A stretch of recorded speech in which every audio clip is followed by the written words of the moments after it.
1993 के सितंबर में आई स्टारडस्ट की वो मैगजीन जिसके कवर और अंदर के पन्नों पर डिफरेंट पोज में हीरोइन की टॉपलेस फोटो ने तहलका के साथ ही हंगामा भी खड़ा कर दिया।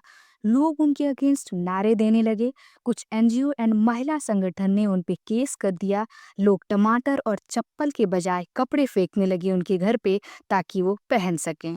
90 की दशक की वो अभिनेत्री जिसे कंट्रोवर्सीज फेवरेट चाइल्ड के नाम से जाना जाता रहा है, ऐसी अदाकारा जिसकी खूबसूरती और दिलकश अदाओं के चलते उनके नाम का सिर्फ टैटू ही नहीं बल्कि मंदिर भी बन गया। ऐसी सफल अभिनेत्री जिसे देखने के लिए सिनेमाघरों में लंबी कतारें लगती और परिणाम ये होता कि उनकी फिल्में सुपरहिट जाती। माधुरी जो ही करिश्मा के दौर में उन्हें मात देकर उनके मुकाम तक पहुंचने वाली घातक में आइटम सॉन्ग, करण अर्जुन और चाइना गेट जैसी धमाकेदार फिल्में देने वाली, एक दशक का फिल्मी करियर और 2 दशक तक सिनेमा से गायब रहने वाली ममता कुलकर्णी इस वक्त सुर्खियों में है।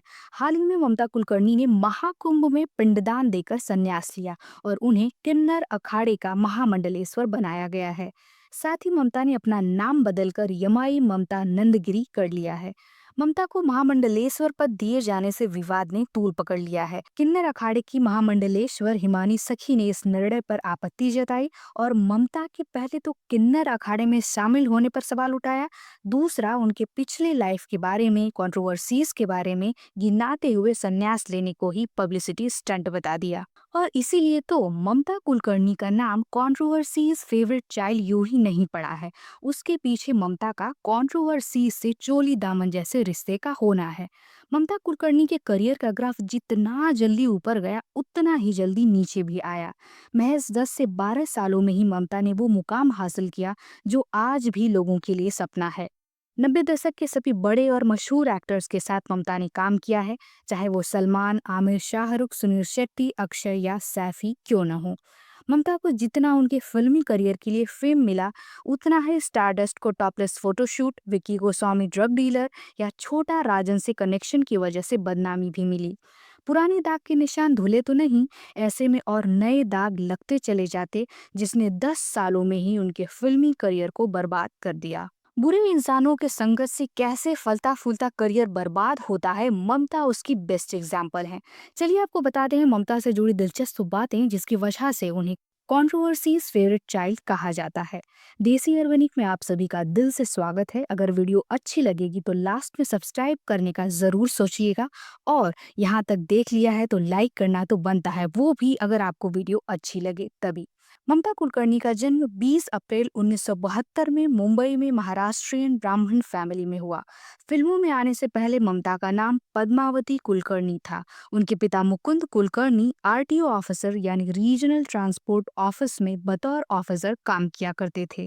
ममता कुलकर्णी अपनी 3 बहनों में सबसे सफल या सबसे कंट्रोवर्शियल सिस्टर रही हैं। ममता ने अपने एक इंटरव्यू में ये बताया कि वो अपनी माँ की इच्छाओं का शिकार हो गई। ये कहने के पीछे उनका ये मतलब था कि वो एक्टिंग फील्ड में नहीं आना चाहती थी, लेकिन उनकी माँ को एक्टिंग का शौक था और उनकी माँ को एक्टिंग में नहीं आने दिया गया क्योंकि उस समय लोगों के ये विचार थे कि अच्छे घरों की लड़कियां फिल्मों में नहीं जाती। ऐसे में उनकी माँ ने अपने सपने को अपनी बेटी में देखा, जैसा कि लगभग माँ बाप करते हैं। ममता ने एक्टिंग में आने के लिए एक एड एजेंसी से शुरुआत की। उसके बाद साउथ इंडस्ट्री में पहले फिल्म नान बर्गर से काम शुरू किया, जो कि एक तमिल फिल्म थी। 1991 से ही उनके फिल्मी करियर की जर्नी स्टार्ट हो चुकी थी।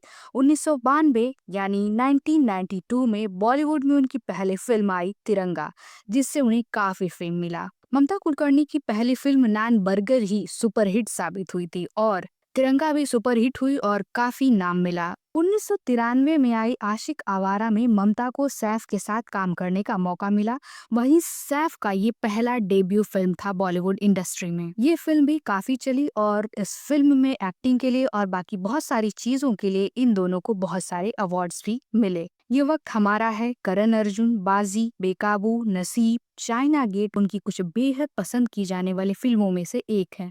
1991 से फिल्मी करियर की शुरुआत और 1993 में ही माधुरी, जूही, करिश्मा जैसी हीरोइन की तरह ए लिस्ट में शामिल हो जाना अपने आप में बड़ी बात है, जिसका कारण बड़ा उनका स्टारडस्ट मैगजीन के लिए दिया गया टॉपलेस फोटोशूट। और इसी फोटोशूट से उनके जर्नी में कंट्रोवर्सीज का आगमन या स्टार्ट भी मान लीजिए। स्टारडस्ट ने ये ऑफर पहले माधुरी और जूही को दिया, लेकिन उन्होंने साफ इनकार कर दिया। लेकिन ममता ने हामी भर दी और शर्त सिर्फ ये थी कि कौन सी फोटो छपेगी वो ममता देखेंगी या डिसाइड करेंगी। 1993 के सितंबर में आए स्टारडस्ट की वो मैगजीन, जिसके कवर और अंदर के पन्नों पर डिफरेंट पोज में ममता की टॉपलेस फोटो ने तहलका के साथ ही हंगामा भी खड़ा कर दिया। लोग उनके अगेंस्ट नारे देने लगे। कुछ एनजीओ एंड महिला संगठन ने उन पे केस कर दिया। लोग टमाटर और चप्पल के बजाय कपड़े फेंकने लगे उनके घर पे ताकि वो पहन सकें। 90 का दशक अभी उतने बोल्डनेस के लिए रेडी नहीं था। ऐसे में केस चलना शुरू हो गया और केस की सुनवाई के सिलसिले में ममता कोर्ट गई। इस पे भी बवाल हो गया और वो बवाल मुस्लिम संगठन की तरफ से ज्यादा था, क्योंकि ममता कोर्ट हियरिंग में बुर्का यानी हिजाब पहन के चली गई। अब ममता का हिजाब पहनना ही ये दर्शाता है कि ममता को टॉपलेस होने का कोई अफसोस नहीं, उल्टा वो समाज पर ही तंज कस रही थी हिजाब के जरिए। टॉपलेस कवर मैगजीन का क्रेज इतना था कि 20 रुपए की मैगजीन 100 रुपए में बिकती थी। और टॉपलेस फोटोशूट का असर ये हुआ कि ममता रातों रात स्टार बन गई। सोसाइटी को बोल्डनेस का रूप देखने को मिला। साथ ही छोटा राजन का दिल होश खो बैठा और आकर ममता के कदमों में गिर गया। मीडिया का दावा है कि ममता और छोटा राजन का अफेयर रहा है, जिसके चलते ही ममता को बड़ी बड़ी फिल्में मिली। वहीं 2024 में एक इंटरव्यू में ममता ने छोटा राजन को पहचानने से साफ मना कर दिया। हालांकि विक्की से अफेयर को उन्होंने नहीं झुठलाया।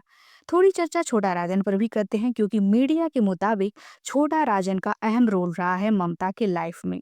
छोटा राजन अंडरवर्ल्ड जगत का जाना माना नाम रहा है। साथ ही बॉलीवुड इंडस्ट्री पर पूरी तरह से छोटा राजन का कब्जा रहा है। चाइना गेट मूवी से जब ममता को निकाल दिया गया था, तो छोटा राजन के कॉल से ही ममता को फिल्म में फिर से रोल मिला, ऐसा दावा किया जाता है। लेकिन उन दोनों को कभी साथ में नहीं देखा गया, ना ही उनके अफेयर का कोई सबूत मिला। हो सकता है छोटा राजन पसंद करते रहे हों। ममता तो बहुत सीधी साध्वी थी, उनको तो राजन की कोई खबर ही नहीं थी। जोक सपाट, आगे चलते हैं। आशुतोष गोवारिकर की मूवी बाजी में ममता और आमिर खान एक साथ काम किए। फिर क्या इनके अफेयर के भी चर्चे सामने आए। फिर कंट्रोवर्सी में एक नया नाम जुड़ता है, राजकुमार संतोषी का। उन दिनों ममता का जलवा बढ़ता जा रहा था, जो कि पहुंचा राजकुमार संतोषी के यहाँ। और उन्होंने ममता को ऑफर की घातक फिल्म में आइटम सॉन्ग की। मारा रे कोई जाए तो ले आए मेरी लाख दुआएं पाए आइटम सॉन्ग हो गया सुपर हिट, जिसके बाद संतोषी जी का लालच और बढ़ गया। फिर क्या था, संतोषी जी ने बिना संतोष किए ममता को चाइना गेट में लीड रोल का ऑफर कर दिया, जो कि ममता के लिए बहुत ही घातक साबित हुआ। और चाइना गेट ने ममता के फिल्मी करियर का गेट ही धीरे धीरे बंद कर दिया। चाइना गेट का एक परिचय और है, उर्मिला मातोंडकर द्वारा किए गए आइटम सॉन्ग छम्मा छम्मा बाजे रे मेरी पैजनिया, जो कि पहले ममता ही करने वाली थी, पर संतोषी और ममता के बीच झगड़ा होने के कारण वो गाना संतोषी ने गुस्से में उर्मिला से कराया। चाइना गेट ने ममता के लिए चार और मशहूर कंट्रोवर्सीज का रास्ता खोल दिया। पहला, टीनू वर्मा का ममता के लाइफ में आना। दूसरा, संतोषी का ममता से झगड़ा और ममता का संतोषी पर मोलेस्टेशन का आरोप लगाना, साथ ही फिल्म से ही निकाल देना। तीसरा, छोटा राजन का कॉल संतोषी को आना ताकि ममता को फिर से रोल दिया जाए। और चौथा, ममता को फिल्म दोबारा तो मिलना, पर सीन्स और सॉन्ग्स कट कर देना। आइए विस्तार से चलते हैं। रुकिए, विस्तार अगले वीडियो में करेंगे, वरना वीडियो काफी लंबी हो जाएगी। लेकिन आपसे हम्बल रिक्वेस्ट है, 1000 लाइक और 1000 सब्सक्राइबर टारगेट करते हैं। जब कंप्लीट हो जाएगा और आप नेक्स्ट पार्ट चाहेंगे तो नेक्स्ट पार्ट कमेंट करिएगा, हम ला देंगे। Good bye and take care.